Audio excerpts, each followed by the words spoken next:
politics o politika para to stay in power and to prove the opposition wrong, failure. Sir, magandang hapon. Maraming salamat sa pagkakataon, sir. Salamat din. Sona na naman ng Pangulo. Kung kayo pong tatanungin, kayo po part ng Duterte campaign. Nag-ikot po kayo buong Pilipinas. Ano ba ang tunay na estado ng bansang Pilipinas? Sir. Well, ako, I want to view it on being a doctor, no? Doctor's perspective. Kasi importante kasi pag dapat malaman natin yung tunay na kondisyon ng pasyente bago natin magamot. So kunyari, pasyente ka, may sakit ka, pero sabihin mong, wala naman akong sakit, hindi naman ako nahirapan. So yung paggamot, hindi nabibigay yung tama.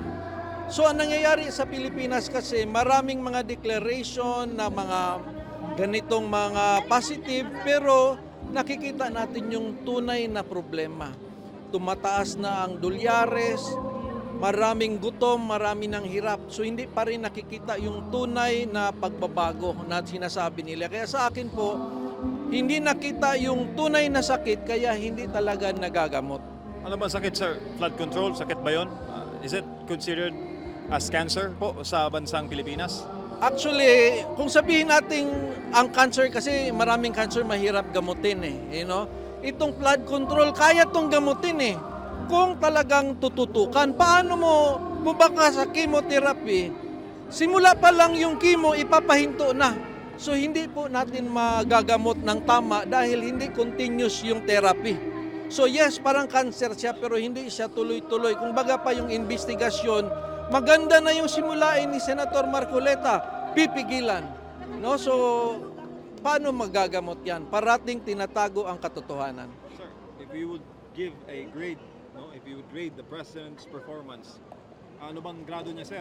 Hatsa ba? Pasa ba? O ano po ba? Alam mo, walang perpektong president, no? Kaya lang, ang masama lang dito, hindi inaamin yung kakulangan. So, dati si FPRRD, sabi niya, mahirap baguhin ang Pilipinas, pero yun yung kaya niyang nagawa. Yun ang gusto ko, yung true honesty. Ang ito ngayon napapansin natin, it's more on facade, more on masyadong mga positive, pero yung katotohanan hindi nare-reveal. So for me po, bagsak po ang rating. Thank you, sir. Thank you. Salamat, sir. Thank you. Attorney Jimmy, magandang hapon. Sir, sa nagdaang mga taon sa ilalim po ng Marcos Jr. government, paparating po ang State of the Nation Address. Kayo po, ano po ang inyong observation sa nagdaang termino o sa patuloy po na termino ngayon ni Marcos Jr.? Gusto ko po magsalita ukol sa mga nakaraang SONA with utmost respect and with objectivity, no? Sinubukan ko po talaga na suportahan at paniwalaan ang matataas na adhikain ni Pangulong Marcos na kanyang inihayag sa mga SONA. Pero ang napansin po ng totoong taong bayan ay maraming pangako na laging nabibigo. Marami pong issues tungkol sa food security, sa sovereignty, no? Sa corruption na siya mismo ang nagbigay sa or nagpaalala sa taong bayan. Pero ang mga solusyon ay hindi dumating. Kaya para sa akin, this is a sign of either of two things. Either it is insincere, or so it's insincerity or incapability.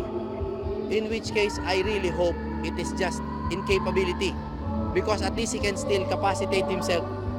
But if it is insincerity, then we as the true opposition have a role in the coming 2028 elections. Sir, flood control, siya po nagsabi, mahiya naman kayo. Do you expect the same line sa SONA po ngayong taon? It's going to be exciting dahil I cannot imagine, hindi ko po ma-imagine kung ano ang pwede niyang isunod dun sa linyang mahiya naman kayo. Dahil ang lumalabas po ay hanggang ngayon hindi naman nadinig ng buo yung flood control, and there has been selective justice with all due respect. And ang napansin lamang ng taong bayan is nagkaroon ng selective persecution. So, ano ang masasabi niya doon? Ako bilang hopeful romantic, inaasahan ko na he will double down on the mahiya naman kayo, didiinan niya pa at magbibigay siya ng konkretong mga mungkahi kung paano huhulihin ang mga tao. To be fair, meron namang mga legal developments ukol kay former Speaker Romualdez, pero hanggang ngayon hindi natin alam kung hanggang saan naaabot yon. Paano po yung iba pang mga contractors, paano po yung mga iba pang opisyales. So sana idiin niya pa. Sir, kung bibigyan niyo po ng grado ang performance ng presidente, pasado po ba sa inyo ito? Kung kalimbawa kayo po si Professor Jimmy Bondoc. Definitely hindi po. And again, with all respect, hindi po political ito. It's definitely a failing mark. And it's Dito sa Davao, some are calling you Senator. Ano masasabi mo dun, sir? Senator, Congressman, mga parang binubuyo ka ng tao, sir. Parang ginagatungan ka tumakbo. Hindi lang yung senador, pati vice presidente, sinasama na nila. But anyway, alam mo, natutuwa ako dahil maraming dumating dito. Kasi kailangan talagang lumabas. Matagal ko nang sinasabi, lumabas ang tao dahil hindi lumalabas eh. Kaya yung Iglesia ni Cristo sinasabi, kami lang lumalabas. PDP laban, hindi kayo lumalabas, hindi nyo kami sinasamahan. Kay OJC, kay Pastor, hindi rin kami sinasamahan. Kailangan talaga, marami tayo para makita ng administrasyon na nagkakaisa tayo na siya ay tumugon na sa pangangailangan ng bayan. Otherwise, talagang, whether he likes it or not, baka mag-deja vu siya, pareho ng kanyang ama. Okay, maganda naman yung nakita ko rito na sana go beyond the tinatawag na exclusivity. Kailangan inclusive tayo, lahat sama-sama tayo. Sir, so na nasa Lunes, may inaasahan ka ba o wala? At ano ba ang grado mo kay BBM? Wala eh, di ba? Failed governance nga eh.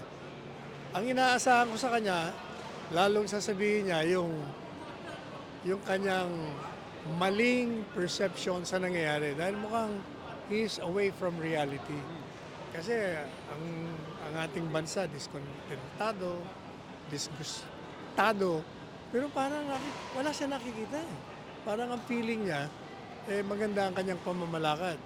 Pero hindi niya kasi tinitingnan yung survey, negative nga siya eh. Minus 27 eh. Dapat kahit na lasing ka, pag nakita mo yun, dapat magising ka na sa katotohanan. O yan ang problema niya. Kaya naaawa din ako sa kanya. Dahil baka maulit ang kasaysayan sa nangyari sa kanyang ama. Thank you, sir. Salamat, sir. Thank you, Sir Sal. Kanina ka ba? Check. Attorney, magandang hapon po. Maraming salamat po sa inyong panahon. Sir, ano assessment ninyo sa mga taon na Pangulo po si Pangulong Marcos Jr.? Failure po. Sa rason na yung kanyang unang programa which is unity ng Pilipino, instead na naging united tayo, watak-watak tayo. Matindi ang labanan sa politika at puro politika na lang ang topiko natin. Yung kanyang pangarap na unity hindi na tupad at yung mga taong tumulong sa kanya, yan pa ngayon ang masamang loob sa kanya. With that alone, it's a failure. For a leader to be successful, we have to have a united Philippines. But dahil sa kanyang ginawa, pinakulong pa ang isa sa talagang sumuporta sa Marcos family na makabalik at kinakalaban ang talagang tumulong sa kanya during the campaign in the person of VP Sara. Yan po ang aking assessment. The unity that was used as propaganda hindi naging totoo. For that, failure. So as part of the unit team of the Duterte, slate of the 2025 elections, how do you feel about it? Sinabi po ninyo unity. Pero si Senator Marcoleta, Senator Bato ngayon, dumadaan po sa mga challenge. Part po sila ng unity team. Ano masasabi mo, sir? Part sila po ng Duterte.